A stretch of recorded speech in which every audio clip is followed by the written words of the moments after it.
Hello everyone, this is Julian from Kanen Coffee, and today we have a DeLonghi Magnifica S with us in the shop. And I came in because the grinder that was in this machine, as you can see here, you can see at the bottom of the motor it actually burnt out. These copper coils could get pretty hot, especially if you use it over and over and over again. But over the years, at some point, they're prone to failure, and that's what happened with this one. So what the machine would do is you would turn it on. It'll go through its whole rinsing cycle.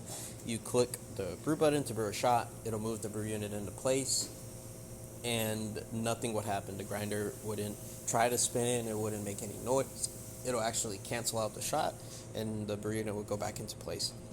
And so what we had to do is we had to replace the grinder in this machine, the entirety of the grinder, which is why I have the old one here. And after doing that, we are going to just test the shot.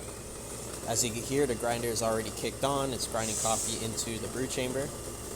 We also did some small cleaning in the spouts using coffee detergent. I just wanted to make sure that this machine was ready to be used. And so now it's going into the mechanical valve, and it's going to start brewing here.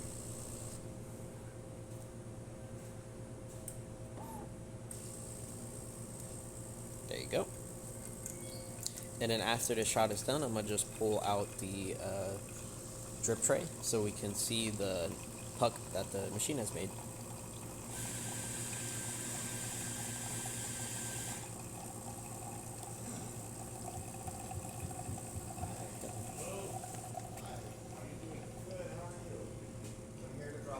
Awesome. So now we are going to let this come out.